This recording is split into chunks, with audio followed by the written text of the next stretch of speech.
Hello everyone, कैसे आप सब। उम्मीद करते हैं कि आप सभी अच्छे होंगे। मैं हूं विद्यासागर। स्वागत है आपका हमारे यूट्यूब चैनल पे। तो दोस्तों, उम्मीद करते हैं कि आप सभी ने चॉइस फिलिंग फॉर्म को फिल कर लिया होगा और आपका मन पसंदीदा कॉलेज आप सभी को मिलेगा, जो कि आपको 31 जुलाई को अलॉटमेंट लेटर के साथ पता चलेगा। तब तक आप क्या करेंगे? तब तक आप अपना रिक्वायर्ड डॉक्यूमेंट, जो जरूरी कागजात है, उसको आप बनाकर तैयार रहें, ताकि आपका एडमिशन के टाइम में ज़्यादा परेशानी का सामना ना करना पड़े।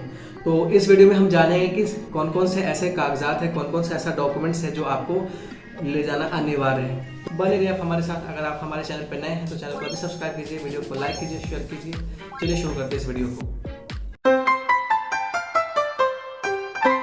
तो सबसे पहला है आपका बायोमेट्रिक आइडेंटिफिकेशंस डॉक्यूमेंट। ये आपका उस समय मिलता है जब आप यूजीसी का फॉर्म फिल करते हैं, उस वक्त ये आपको ले जाना अनिवार्य है। दूसरा है कि 10th का मार्कशीट, यस 10th का मार्कशीट आप लेके जाना। थर्ड है 12th का मार्कशीट्स। और फोर्थ है passing certificates of 12th। Passing certificate आप ले लेना 10th 12th दोनों का। और पांचवा ये है कि अगर आपका मान लो कि गैप ईयर है या फिर 12th के बाद आपने पढ़ाई छोड़ दी और आप दोबारा से कॉलेज ज्वाइन करना चाहते हैं, तो उसका एफिडेविट लगता है।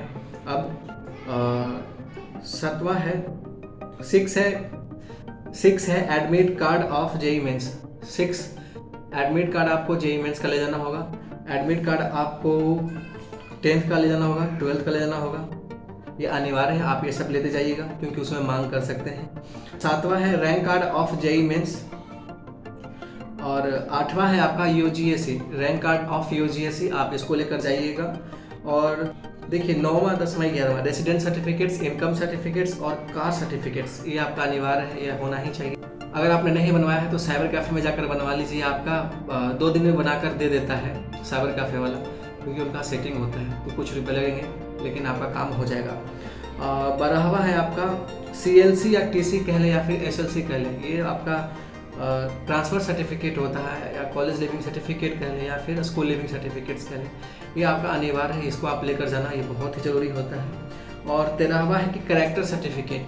देखिए आपका करेक्टर सर्टिफिकेट लगेगा 12th का, 10th का नहीं, क्योंकि 10th में आप पढ़ेंगे तो 12th में लगा होगा और 12th वाला आप देगा आपको कॉलेज के लिए। तो 12th का आपका करेक्टर सर्टिफिकेट होना चाहिए। और 14 जो है वो माइग्रेशन सर्टिफिकेट, जो कि 12th का लगेगा आपका।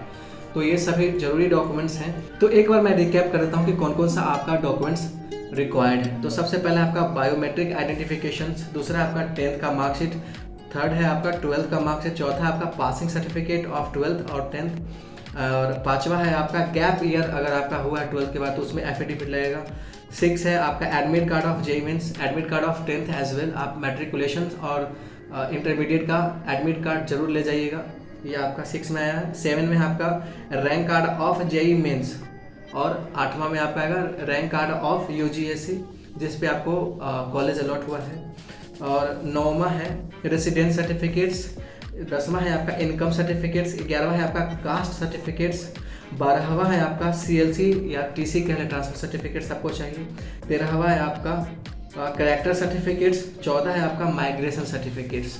तो ये टोटल 14 डॉक्यूमेंट्स हैं जो आपको रिक्वायर्ड होगा आपको एडमिशन के दौरान। और 2 और ऐसे सर्टिफिकेट्स हैं जो आपको चाहिए होंगे, 2 ऐसे डॉक्यूमेंट्स हैं जो आपको रिक्वायर्ड होंगे एडमिशन के बाद। वो आपका है मेडिकल सर्टिफिकेट्स और एंटी रैगिंग का डॉक्यूमेंट्स, ये आपको बनवाना होगा।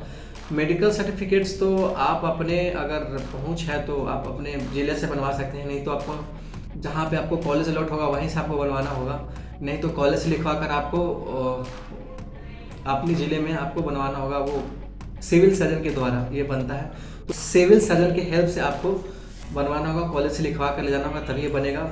और एंटी रैगिंग का हम बोले तो एंटी रैगिंग डिक्लेरेशन का अगर डॉक्यूमेंट्स आपको बनवाना होगा तो ये आप कहीं भी बनवा सकते हैं, सिविल कोर्ट में बनवा सकते हैं। आपका पटना में तो यहाँ पे बनता है, आपका गांधी मैदान के पास में कोर्ट है, वहीं पे बनता रहता है।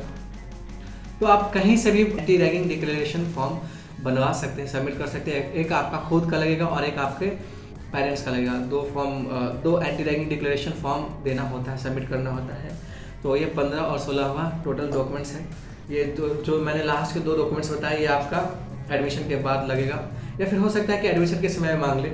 लेकिन ये बाकी जो टोटल 14 डॉक्यूमेंट्स जो मैंने बताए हैं, इन सभी को आप बनवा लीजिएगा।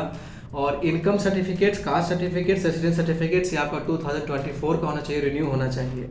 तो उम्मीद करते हैं कि आप सभी के लिए ये वीडियो उपयोगी होगा, हेल्पफुल हुआ होगा। तो अगर आपको कोई भी दिक्कत हो तो आप मुझसे कनेक्ट कर सकते हैं इंस्टाग्राम के थ्रू। मेरा आईडी है विद्यासागर कुणाल, या फिर मुझे यहाँ पे कमेंट कर सकते हैं।